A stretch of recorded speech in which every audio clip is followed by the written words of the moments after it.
Olá, vamos falar hoje um pouquinho sobre os pincéis de aquarela. Por que esses pincéis têm que ser tão especiais? Como na aquarela nós usamos um papel especial, então o pincel também tem que ser especial, muito macio. Isso é o mais importante, que o pincel seja macio, com pelos macios. Nós temos dois tipos de pincéis, basicamente. O pincel redondo, no formato redondo, e o pincel chato. Os dois tipos de pincéis podem ser de pelos naturais ou pelos sintéticos. Vamos falar um pouquinho dos pincéis de pelos naturais. Os pincéis de pelos naturais, eles são pincéis feitos com pelos de animais. São pelos bem macios e a característica deles é de segurar bastante água e bastante pigmento.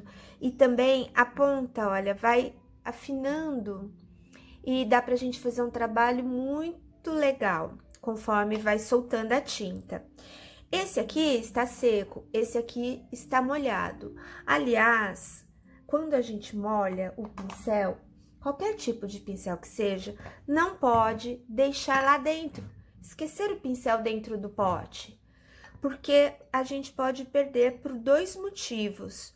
O pelo pode ficar lá dentro chatado, e aí a gente vai deformando, se bem que uma das características, principalmente do pelo natural, é a resiliência, ele sempre volta ao estado, né, original. Olha que lindo essa ponta, que maravilhosa.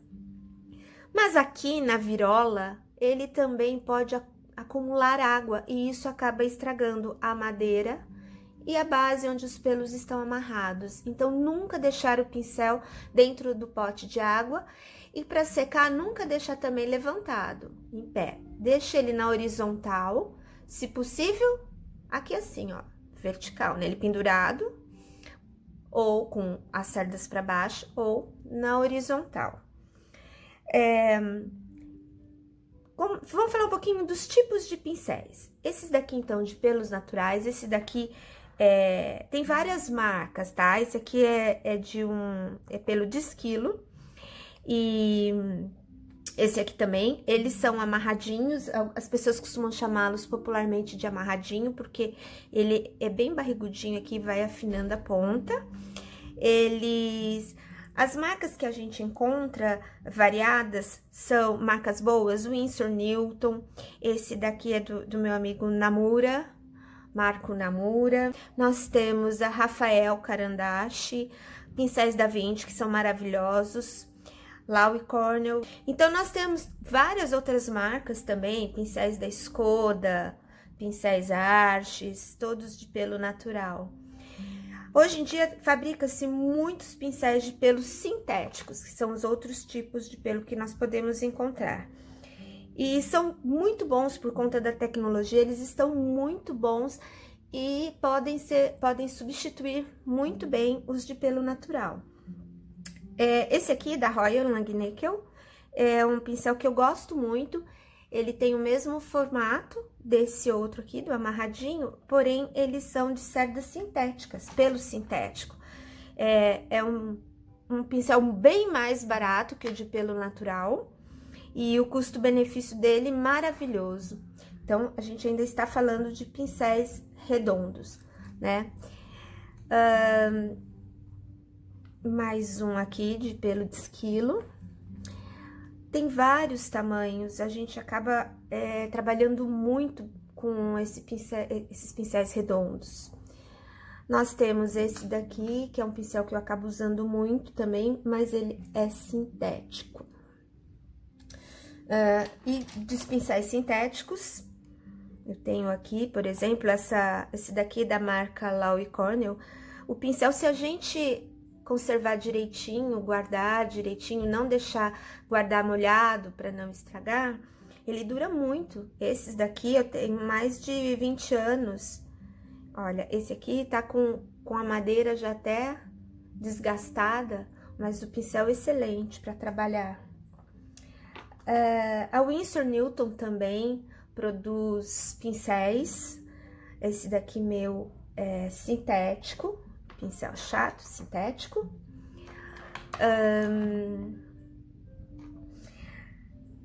Escoda.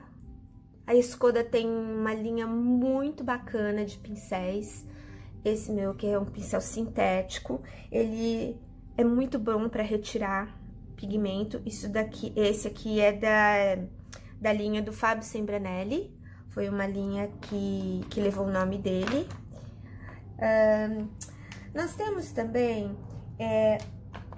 o pincel, que é esse daqui, chamado pincel tanque. Esse aqui é do Namura, leva a assinatura do Marco Namura. Ele é feito com 2 tipos de pelo. E ele é chamado de tanque porque ele conserva nessa parte mais gordinha dele a água e ela vai soltando devagar pelo mais fino. E então eu consigo trabalhar bastante tempo com esse pincel carregado de pigmento.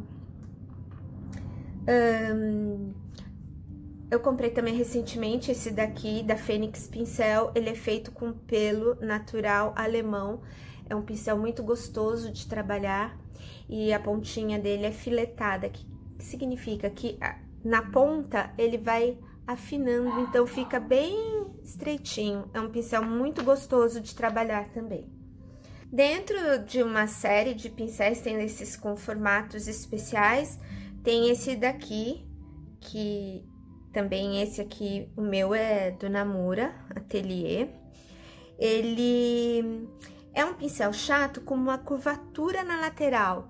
Quando a gente molha, ele fica bem, olha, com a ponta bem fininha.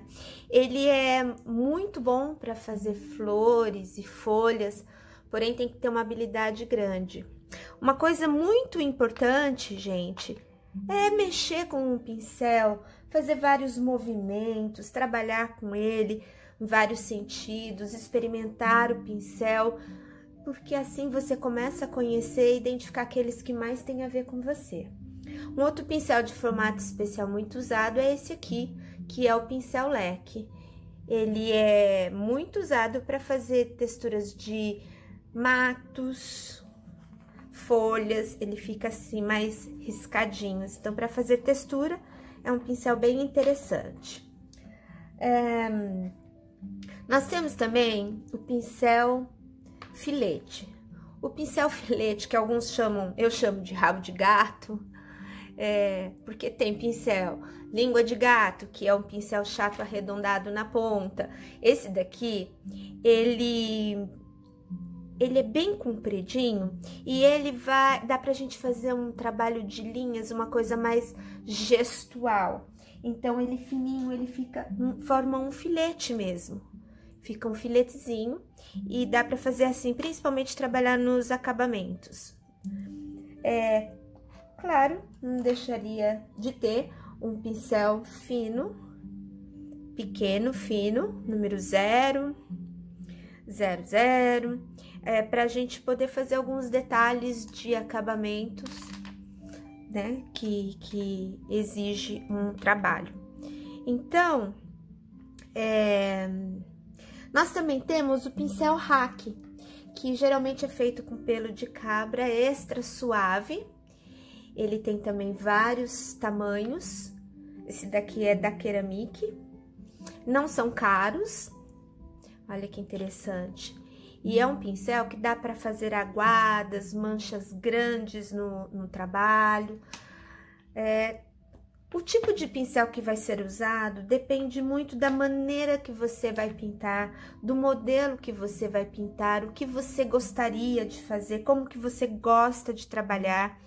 Então, é tudo muito, tem muito a ver com o seu estilo pessoal. E isso, gente, é uma coisa que a gente vai descobrindo devagar, com o tempo. Vendo outros artistas trabalharem, experimentando, testando e descobrindo maneiras diferentes de usá-los. Eu também sempre tenho aqui em mãos um pincel bem macio, de maquiagem mesmo, tá? E eu adoro pincel. Esse daqui a gente compra em loja de material de construção, pintura de parede, porque às vezes eu vou fazer plein air, eu vou trabalhar num lugar que bateu vento, levou areia, ou enfim, sujou o papel de alguma maneira. Ao invés de passar a mão, eu gosto de passar um pincel assim, bem macio, tá? E tem esse também, com pelo de cabra redondo, que ele é todo irregular, as pontas, vejam. Dá pra fazer umas texturas bem legais. Esse daqui também é da Ceramic. Então, dá pra gente trabalhar folhas de árvores, enfim. Esse aqui é uma variedade de pincéis que eu tenho. Tem marcas maravilhosas, o Rafael do Carandache é maravilhoso, o Da Vinci é maravilhoso. São pincéis muito caros, porém, se você conseguir mantê-los, guardá-los com cuidado, armazená-los direitinho, vocês conseguem tê-los assim por muito e muito tempo. Logicamente, eu não levo tudo isso aqui para pintar quando eu saio em plein air, mas eu tenho sempre aqueles mais assim, mais usados, mais especiais. Dependendo do tipo de papel, eu trabalho com um, dependendo o modelo que eu vou pintar, eu trabalho com outro. Mas o importante é que esses que eu tenho são pincéis que eu treinei bastante, eu busquei ver como eles reagem nos papéis, com mais água, com menos água. Por isso, dependendo do trabalho que eu for fazer, eu pego um ou outro, ok? Então, gente, para fazer uma boa pintura, não precisa levar um monte de pincel. Às vezes, 2, 3 pincéis, eles já resolvem a sua obra, o seu trabalho. Às vezes, a gente começa com um e vai com ele até praticamente o final. Mas o importante é investir naquilo que vai atender o que você mais busca. Um material de qualidade, com um pelo bem macio, no caso dos pincéis, vai fazer toda a diferença na hora de você produzir o seu trabalho. E uma coisa importante, coloquem sempre na base dele, embaixo, na ponta aqui, uma marca, alguma coisa, porque quando sair para pintar em plein air, em grupo, você não corre o risco de perder o seu pincel, ok? É isso.